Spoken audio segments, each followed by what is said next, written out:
Madame, Monsieur, bonsoir, bienvenue dans NCTV Actu. Depuis plus de 5 jours consécutifs, le pays est sous la pluie. En 24 heures, il est tombé 110 mm de pluie du côté d'Ouvéa. C'est le maximum enregistré. Ici à Koné, on enregistre seulement 24 mm et pourtant les conséquences se font ressentir. Au village, depuis hier soir, l'eau au robinet est marron. Ce n'est pas la première fois, les habitants sont en colère. Aurélie Niaotine a rencontré l'un d'eux. Après le résultat des fortes pluies, c'est l'eau qu'on trouve dans nos robinets. Une eau boueuse, c'est ce qu'a découvert cet habitant du centre du village de Koné hier soir en ouvrant son robinet. Les fortes pluies de ces derniers jours pourraient être la cause de cette pollution. Jean-Luc pense qu'il pourrait y avoir une autre raison. Il faut chercher d'où elle vient la pollution. Sur le cric, sur la rivière de Confiance, à une époque j'ai connu la rivière de Confiance, après ces moritons, elle n'était pas rouge comme ça l'eau. Aujourd'hui, on trouve de l'eau sale. Donc il y a quelque chose, il y a une pollution qui s'est formée quelque part au niveau du captage. Le village de Koné est alimenté par les captages de la NEA et de Tivoli. Sur Koné, nous avons 2 points noirs qui sont celui de la NEA et celui des captages, qui sont la NEA et Tivoli, qui sont encore des compteurs. Nous n'avons pas de bassin, donc on ne peut pas filtrer. À Koné, c'est le CIVOM, le syndicat intercommunal à vocation multiple, qui gère le service de l'eau.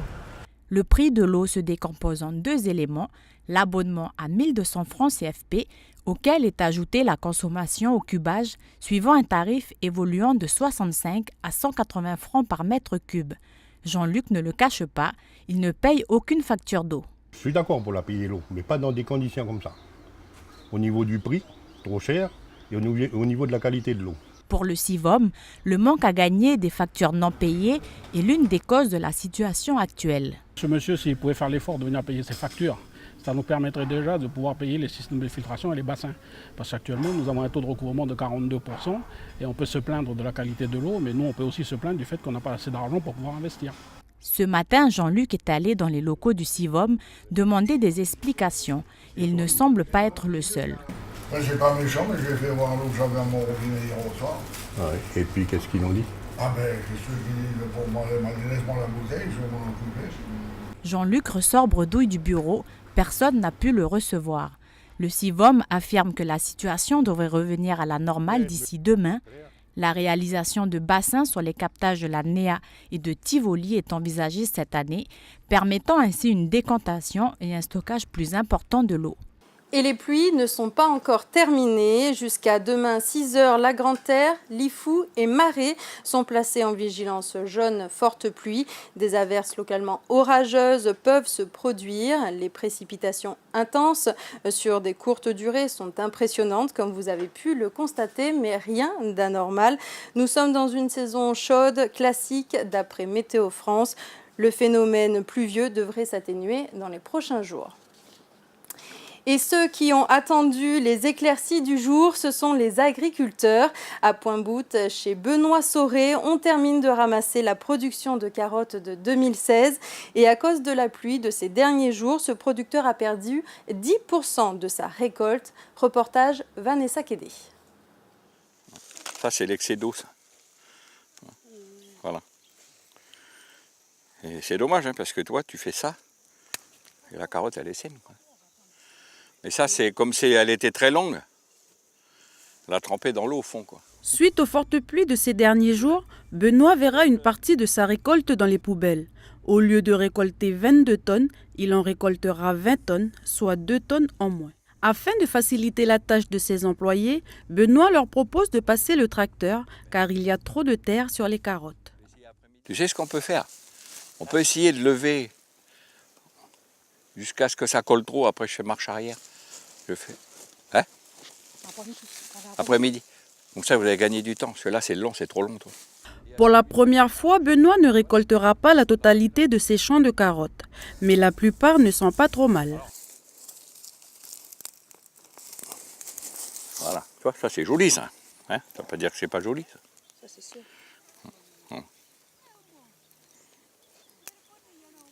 Ça, c'est moins joli. Ça, au triage, on jette, toi. Ça va aux chevaux ou ça va aux cochons. Pour qu'une carotte soit prête à la vente, il faut au moins qu'elle fasse 3 cm de diamètre. Le prix du kilo sur les étals est de 270 francs CFP. Si ces carottes seront en rayon d'ici dimanche, les oignons, eux, ont déserté les étals. Ce manque est dû à une perte de production locale due aux fortes pluies et aux chaleurs du moment. L'importation censée prendre le relais a pris du retard. Le nombre de rotations maritimes de ce début d'année est plus faible. Conséquence, l'arrivée des oignons sur le territoire a été retardée. Un premier bateau est arrivé ce lundi d'Australie et un second devrait arriver le 18 janvier de Nouvelle-Zélande. Une récolte locale doit avoir lieu dans les 10 prochains jours. 2 cas de dengue 2 confirmés sur le territoire, des cas venus du Vanuatu où une épidémie est en cours. Il faut donc redoubler de vigilance car le virus n'a pas circulé sur le territoire depuis 1998. L'introduction de ce virus représente donc un risque épidémique important pour la population. Par mesure de prévention, des caméras thermiques doivent être installées à l'arrivée des avions. Si vous ressentez fièvre, maux de tête ou douleur, vous devez consulter un médecin. Quant à la dengue 1 présente sur le territoire, on compte 66 cas depuis le début de janvier. L'année dernière, sur la même période, on dénombrait que 4 cas. Si le virus est présent à Nouméa, il est aussi présent du côté du Grand Nouméa, mais aussi à Bouloupari, La Foix, Bourail et Point-d'Imier. Quant aux autres virus présents sur le territoire, la Direction des Affaires sanitaires et sociales ne note aucun cas de chikungunya, mais un seul cas de Zika depuis le début de l'année. Continuez donc à vous appliquer systématiquement des répulsifs et à éliminer les gîtes larvaires. C'est le chiffre du jour, 7887. Voici le nombre de demandeurs d'emploi pour le 3e trimestre 2016, soit 12% d'augmentation par rapport à la même période en 2015. La tendance à la hausse est donc confirmée et le nombre atteint même un nouveau record. Ce niveau de demandeurs d'emploi n'a pas été enregistré, n'a pas été atteint depuis 2010. Aucun secteur n'est épargné. Direction à présent la plage de Lansvata. Depuis ce matin, Nouméa Plage a débuté ses animations. Pendant toutes les vacances, les enfants et leurs familles vont pouvoir se rendre gratuitement sur les plages et profiter des différentes animations et activités proposées. Jeux de plage, bouées tractées ou encore un pôle prévention. Des images signées Lindsay Wamo. Et on reste dans les camps de vacances. Souvenez-vous, nous avions filmé l'année dernière, en décembre, la session de formation générale du BAFA, le brevet d'aptitude aux formations d'animateurs, une formation qui s'était déroulée du côté de La Foix. Eh bien, aujourd'hui, les stagiaires sont en apprentissage dans les différents centres de loisirs du pays. Ils passent de la théorie à la pratique. Océane Zobler. Elias, t'as pensé quoi par rapport à la journée d'hier? Non, mais le basket. Non, mais ce que je veux dire, est-ce que t'as aimé... Oui, voilà, j'ai bien aimé le basket. Monon est stagiaire en BAFA ici au centre de loisirs Évasion pour les vacances de janvier.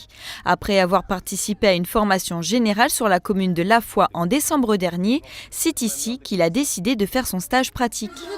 Là, sinon on apprend un champ. Et nous, on a nos plannings en fait.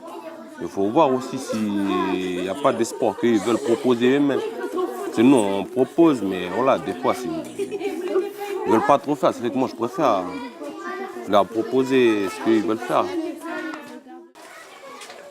Là, on va faire un match de basket.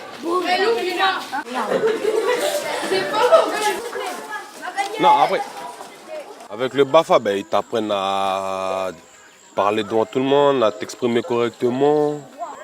Enfin, c'est plus facile. Hein Céliana, viens. Monon se formera à la pratique durant 4 semaines dans ce centre. À chaque étape, il sera évalué. Là, ce que j'attends d'un animateur pratique, particulièrement en tant que directrice sur un centre, c'est déjà premièrement qu'ils soient en mesure d'assurer ce qu'on appelle la sécurité physique, morale et affective des enfants.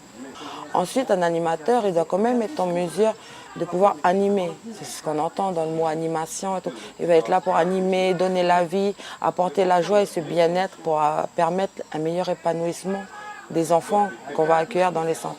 Parce que j'estime que mes animateurs, ils ont des compétences, ils ont des savoir-faire et des savoir-être. Et que pour moi, la priorité là, c'est qu'ils vont transmettre ce qu'ils savent aux enfants. Ce diplôme non professionnel permettra aux futurs animateurs d'encadrer de façon occasionnelle dans tous les centres de loisirs du pays. Il sera délivré par le jury du BAFA lors de la prochaine commission le 20 juillet.